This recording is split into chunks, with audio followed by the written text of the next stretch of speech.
Hello, welcome to my channel, Just Jamming Along. My name's Chris, and I am an amateur musician in Somerset and Dorset. That's hashtag Am I Sad.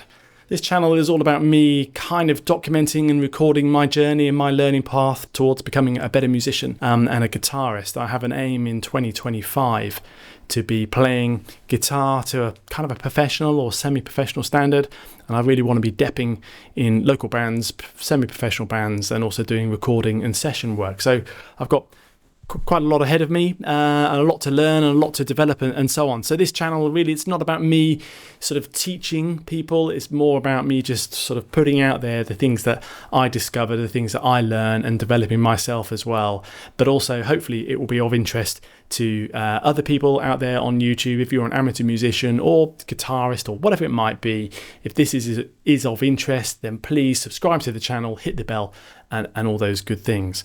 So today I want to kind of have a think about guitar pedals and selecting guitar pedals. The reason being, there's lots of YouTube channels and YouTube videos that kind of do comparisons of different types of pedals. Sorry, Rabir, number 3 is still with its drive on maximum. Shall I re-centerize it? Yes, please. And that's, you know, the differences between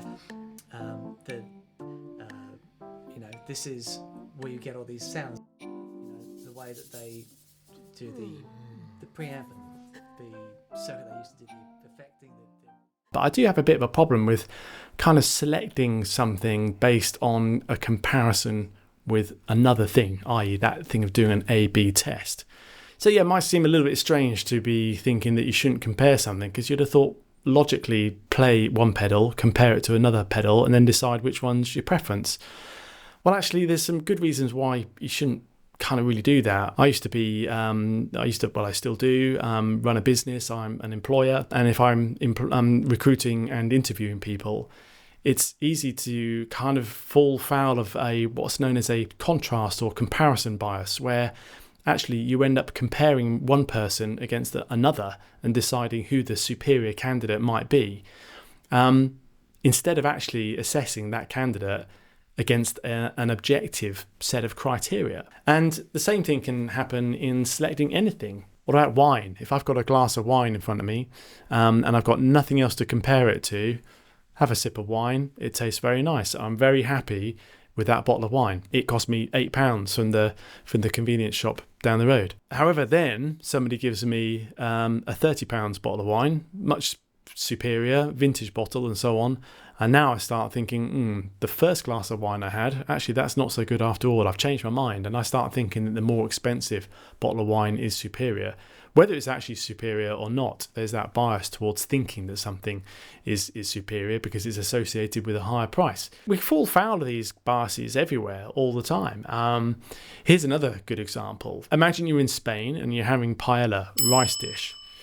When you're eating your paella, you discover that it's burnt on the bottom and it's all crusty and brown, and you think, this is no good, my paella is burnt, and you're not happy with the chef and so on, until you find out that actually in Spain a crust on the underside of your paella is deemed to be a delicacy. It's actually what the chef is aiming for. He wants it to have a crust underneath. That's the way the dish is supposed to be served.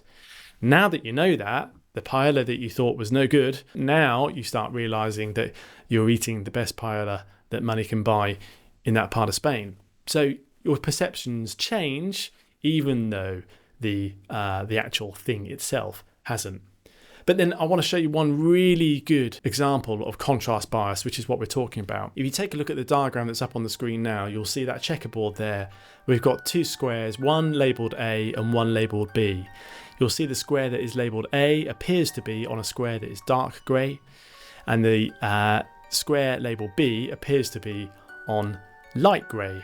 However, those shades of grey are actually exactly the same. A and B are the same shade of grey. It's such a powerful illusion, and you won't believe me, but I promise you, if we deconstruct that diagram, those two shades of grey are exactly the same. But what's happening is the human brain is falling foul of a contrast bias. It's seeing different colours around that checkerboard. It knows that checkerboard should be a checkerboard, so it is putting information into your brain to tell you that those shades of grey must be sort of different colours. but they're not. So it's a really powerful illusion. So the point being that, I would really avoid selecting pedals or guitars or sounds or tones or whatever it might be by doing one comparison against another. Really, the best way to overcome this issue is to set yourself a set of objective criteria. What is it you actually want to have? For example, let's say I want a new delay pedal. Well, I want my delay pedal to be a particular size because I want it to fit on my board. So I've got some specific dimensions in mind. I want that sort of MXR Boss kind of size pedal. I don't want something bigger. I could accept something smaller because I don't need it to have a battery compartment. So that's fine. I want it to be robust as well. So I want it made of metal. Most pedals are made of metal, but nonetheless, that's in my kind of criteria, if you like. I also want the button to be nice and big because I do sometimes have a bit of a problem with the smaller, whatever they're called. They've got a particular name, I can't remember now. But probably a Boss size pedal is what I want, so that I've got reduce the chances of actually missing that pedal. And I also want a tap tempo kind of feature as well.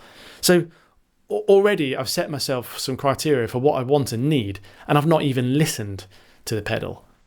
Now, the other thing as well is to bear in mind that when you see on YouTube and on the internet and so on, people doing comparison sites, and you're listening in and you've got your headphones on, you're getting the best quality sound from a studio set of conditions where the people who made the video have recorded it in really good quality and so on. You're hearing that pedal at its absolute best, but you're not actually hearing it in the environment where you're going to use it. If you're using it in a live setting, then your crowd is going to be making noise, the room has got ambient noise, you're going to have to EQ your sound probably to fit in with the mix and so on. Likewise, if you've got a sound engineer, if it's a bigger venue, then presumably he or she is going to be mixing your sound as well. So actually the fine nuances of your guitar pedal and that particular effect, does it really matter?